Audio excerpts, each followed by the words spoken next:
everyone, it's me Shika with you and this is the day 3 of Purulia series. আমরা আমাদের চামটেবুরু homestay থেকে বেরিয়ে এবার আমরা গেছিলাম হচ্ছে অযোধ্যা ঘুরতে। তো আমরা আজকে সারাদিন কী করলাম সেটাই তোমাদের সাথে শেয়ার করব। সো আমরা সকাল 10:30 নাগাদ বাড়ি থেকে আমাদের হোমস্টে থেকে বেরিয়ে গেছি আর আমরা এখন যাচ্ছি হচ্ছে অযোধ্যার দিকে। এই কিছুভাবে আমরা বসেছিলাম। This is the scene of our car and there is a luggage. আমাদের পেছন দিকটা অলমোস্ট লাগেজে ভরে গেছিল অ্যান্ড দিস ইজ আস। দেখো দেখো ये ज़माने से थक कर आते। অযোধ্যা যাবার পথে আমাদের ফার্স্ট ডেস্টিনেশন ছিল হচ্ছে এই মুখোশের একটা হাট মতো বসেছিল এখানে। আর এই জায়গাটাতে আমরা ফার্স্টে নেমেছিলাম। এখানে কিন্তু অনেক ধরনের দোকান বসেছিল, লাইক মুখোশেরই, কেউ ডিফারেন্ট টাইপস অফ মুখোশ যেগুলো আমরা কোনোদিন দেখিও নি। দুর্গা ঠাকুরের থেকে শুরু করে প্রচুর যেই সব সাঁওতালি নাচ, ছৌ নাচের, চলো তোমাদেরকে দেখায় এক এক করে।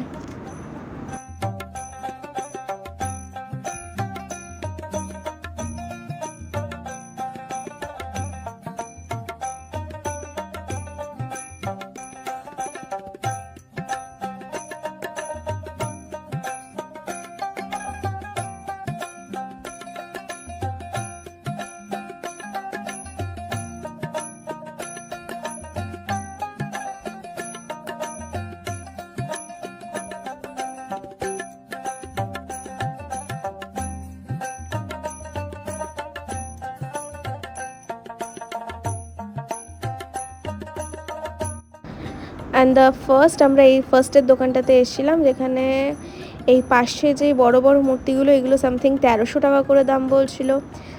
সব রকমের প্রাইসের এখানে অ্যাভেলেবেল ছিল। আর ওইখানে দেখো বাঁধা হচ্ছে নজর, এগুলোই আমরা নিয়েছিলাম। চলো এবার এখান থেকে বেরোনো যাক।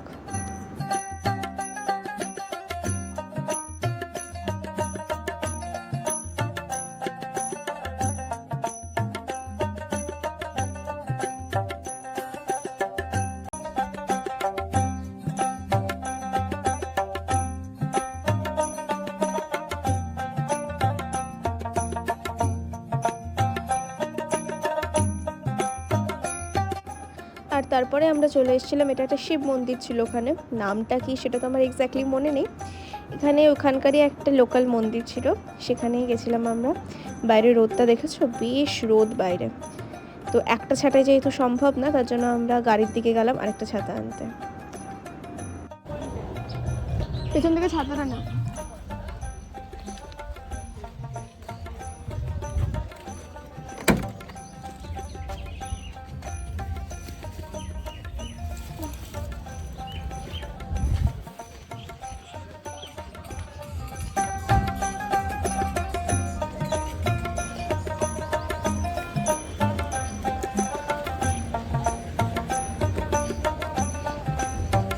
আর এর মন্দিরের বাইরে কিন্তু বেশ মেলা বসেছিল, যেহেতু এটাই সিজন না, বসন্ত, যেহেতু দোলের সময় প্রচুর এখানে ট্যুরিস্টরা আসে।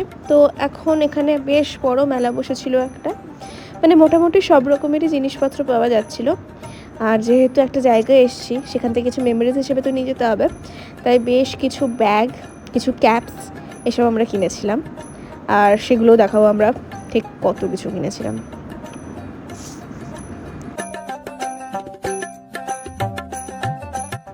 And this is our shopping. তো এখান থেকে এইগুলো কিনেছিলাম, সাথে মাথার ক্যাপ কিনেছিলাম সবার জন্য। আর তারপরে আমরা গেলাম মন্দিরের ভেতরে। মন্দিরের ভেতরে এত ভালো লাগছিল, কারণ বাইরে এত রোদ, আর এখানে গাছের ছাওয়ার মধ্যে বসে থাকতে বেশ ভালো লাগছিল।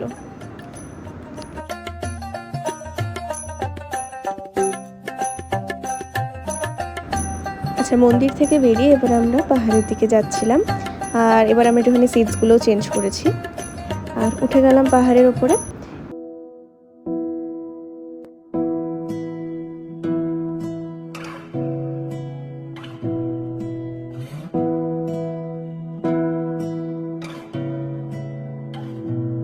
তোমাকে না লেখা চিঠিটা ডাক বাক্সে রাখো কোণে, সাদা খামের না লেখা নাম এঁকেছে তার গানে।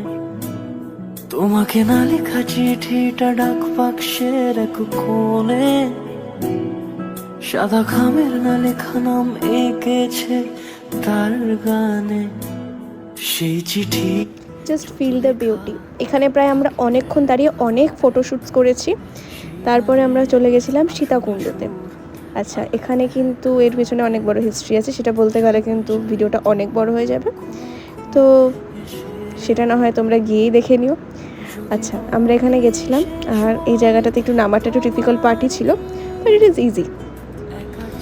আর সামনে যে জলাশয়টা আছে সেখান থেকেই নিচ থেকে জল উঠে আসে, অ্যান্ড অল একটা বিগ স্টোরি এর পেছনে। একা চিঠি একা একা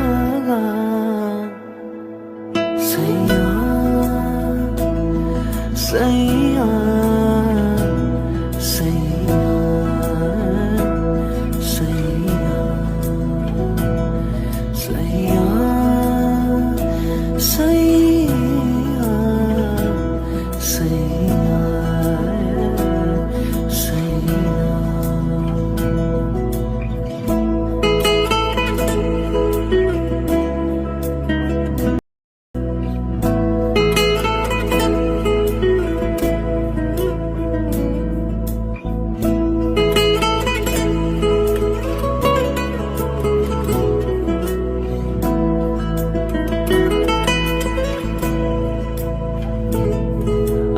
আমিতে ভাসিনি কোনো দিনও নীলে, তুমি তোমার দু চোখে সেই নীল ছুঁলে।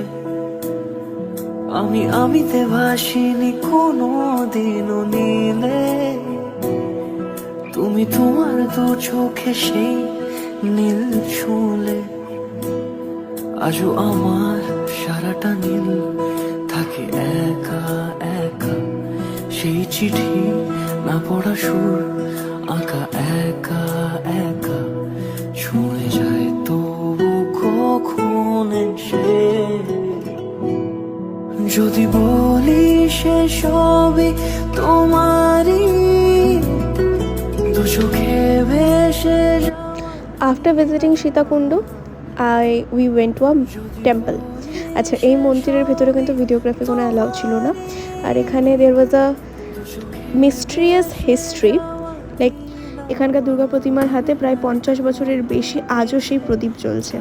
ভেতরে তো ছিল না ভিডিওগ্রাফি অ্যালাউ, বাইরে থেকেই দেখো জায়গাটা কত সুন্দর। আর তারপরে আমরা জাস্ট পাশে একটা হোটেলে লাঞ্চ করতে এসেছিলাম, আর লাঞ্চ করার পরে আমরা আবার বেরিয়ে গেলাম নেক্সট ডেস্টিনেশনের উদ্দেশ্যে। রাস্তাগুলো কিন্তু এখানকার বেশ সুন্দর, সেটা তোমরা দেখতেই পাচ্ছ ভিডিওগ্রাফিতে। যদি বলি সে সবই তোমারই একা চিঠি একা একা, যদি বলি। তো এই সিরিজটা এইটুকুই। See you in the next part. By.